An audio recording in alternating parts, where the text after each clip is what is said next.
Je disais que le vendredi dernier, donc on a parlé des versets 120 et versets 186 de la troisième sourate du Coran, la sourate Al-Imran, et nous avons dit que face à l'adversité, face aux défis, face à l'épreuve, quand on est soumis à l'épreuve d'avoir des adversaires qui nous veulent du mal, qui disent du mal de la religion, de l'islam, du prophète, face à tout cela, à l'adversité, au rapport de force, Allah nous dit, si vous faites preuve de patience et de piété, là est la bonne résolution.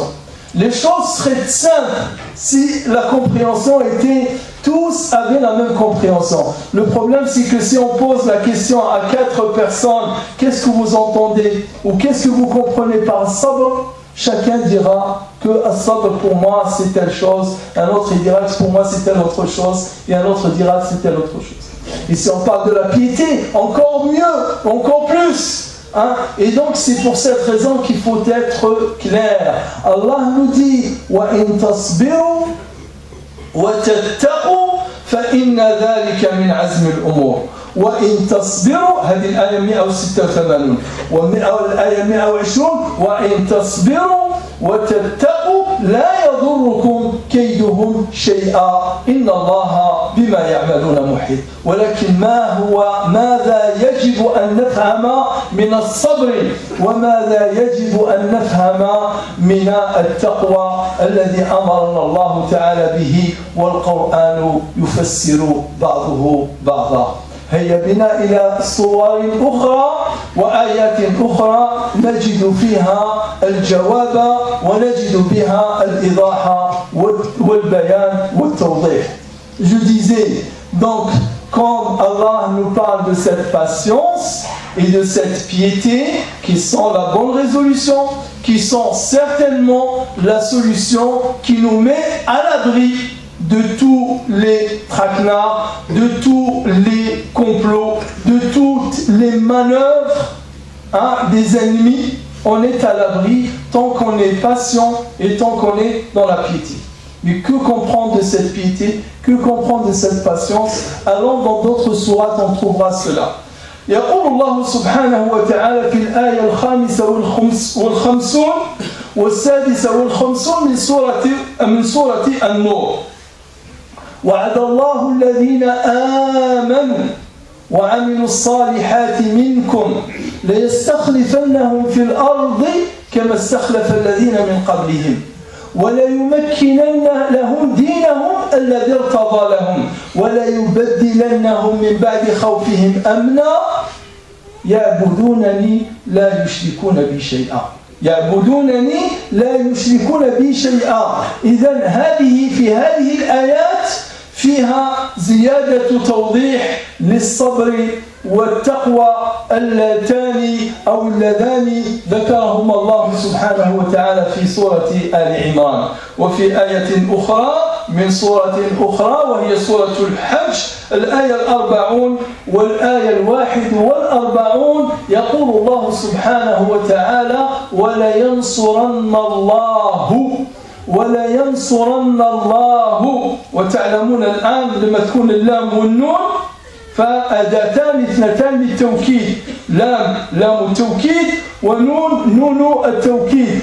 ولينصرن الله من ينصره إن الله لقوي عزيز الذين إن مكناهم في الأرض أقاموا الصلاة وآتوا الزكاة وأمروا بالمعروف ونهوا عن المنكر ولله عاقبة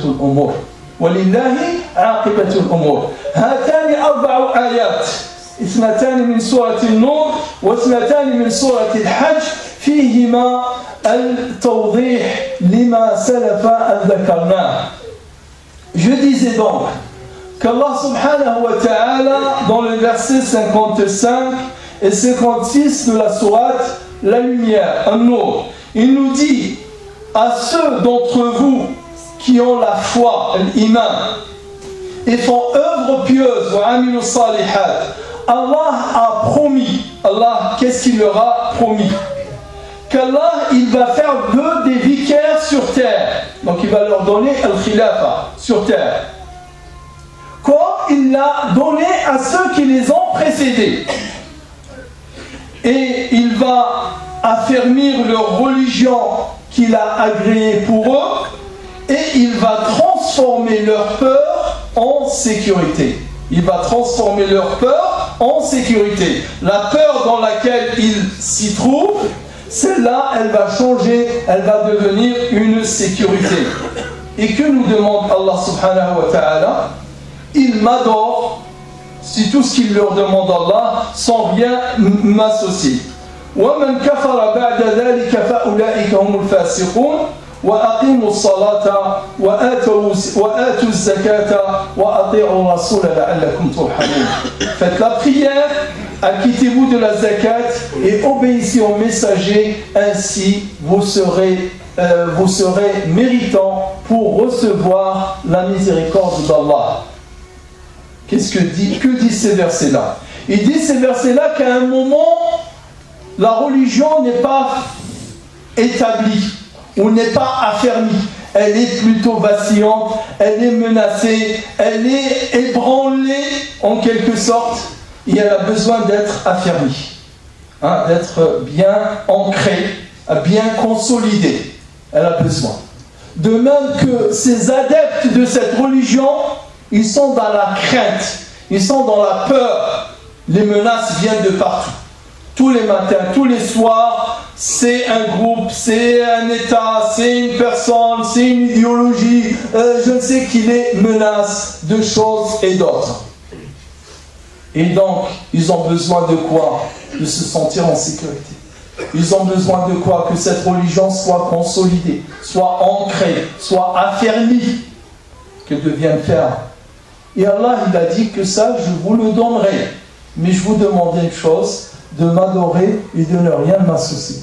Et d'accomplir la salat, et de vous acquitter de la zakat et d'obéir à votre messager. Ainsi, vous serez méritant pour recevoir la miséricorde. Ça, c'est le verset 55-56 de la sourate La Lumière. Et dans la sourate Le Pèlerinage, le Hajj, verset 40 et verset 41, Allah y dit, certes, Allah prêtera assistance. Certes, de façon certaine, Allah prêtera assistance. Car Allah est fort et inébranlable. Ceux que, une fois affermis sur terre, ils accompliront la prière, s'acquitteront de la zakat, et la finalité des choses appartient à Allah. Qu'est-ce qu'on remarque? On remarque que les deux choses qui reviennent et reviendront toujours dans le Coran, c'est la salat et la zakat. Donc, cette Ummah, aujourd'hui, comme elle a été hier, ne peut connaître la sécurité, ne peut connaître la quiétude, ne peut connaître la force face à l'adversaire, face à l'ennemi. Il ne peut connaître, bien sûr, à plus forte raison, la victoire et la résistance que par quoi? Par la salat et par la zakat. Donc, qu'on ne se leurre pas, qu'on ne se méprenne pas, les deux piliers de la force de cette communauté sont dans la salat et c'est dans la zakat. L'accomplissement de cette salat et l'observance de cette salat, comme le dit Allah subhanahu wa ta'ala, et aussi le fait de s'acquitter de cette zakat qui est un devoir, qui est une obligation, de tout son cœur et en toute sincérité, il a donné à qui de droit. Et le reste appartient à Allah subhanahu wa ta'ala. أقول قولي هذا وأستغفر الله فاستغفروه وهو الغفور الرحيم والحمد لله رب العالمين.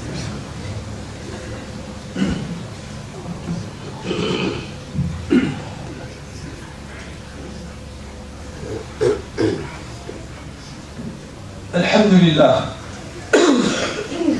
الحمد لله حمدا يوافي نعمه ويكافئ مزيده سبحانك اللهم لا نحصي ثناء عليك أنت كما أثنيت على نفسك اللهم صل على محمد وعلى آل محمد كما صليت على إبراهيم وعلى آل إبراهيم وبارك على محمد وعلى آل محمد كما باركت على إبراهيم وعلى آل إبراهيم في العالمين إنك حميد مجيد.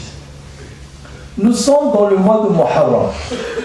Et le mois de Muharram, c'est le mois notamment de quoi? De Ashura. Ashura qu'on a jeûné pour beaucoup d'entre nous il n'y a pas très longtemps. Et ce Ashura, là, le jeûne de ce Ashura là, on ne le fait que pour commémorer, que pour se remémorer quoi? Se remémorer Moussa alayhi salam, qu'Allah a sauvé de Pharaon. Vous savez que Moussa est le prophète le plus cité dans le Coran. Vous savez combien de fois il est cité par rapport au prophète sallallahu alayhi wa sallam? Ce n'est pas 10 fois plus, c'est-à-dire le double, 10 fois. Ce n'est pas 20 fois, c'est 30 fois. Le prophète est cité 4 ou 5 fois dans le Coran, nommément. Et Moussa, il est cité 157 fois dans le Coran. Et il y a de très grandes ressemblances entre Moussa et le prophète Mohammed sallallahu alayhi wa sallam.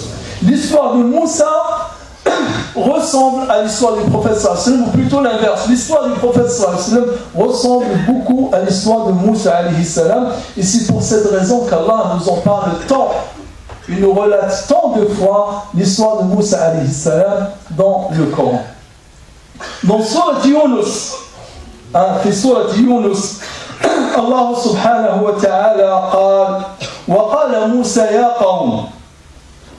موسى يا قوم إن كنتم آمنتم بالله فعليه توكلوا إن كنتم مسلمين. إن كنتم آمنتم بالله فعليه توكلوا إن كنتم مسلمين. فقالوا على الله توكلنا ربنا لا تجعلنا فتنة للذين كفروا للقوم الظالمين ربنا لا تجعلنا فتنة للقوم الظالمين ونجنا برحمتك من القوم الكافرين. Ça c'est juste les 3 premiers versets, versets 83, 84, 85, et la suite va arriver.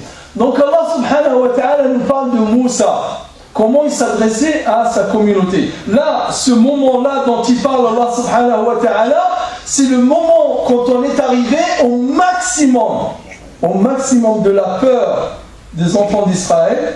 C'est le maximum du conflit entre la communauté des enfants d'Israël et Moussa alayhi salam à leur tête et Pharaon et son armée. Là, on est vraiment au sommet. Le dénouement va arriver quelques jours après. Ça, c'est juste avant Ashura. C'est des moments avant Ashura.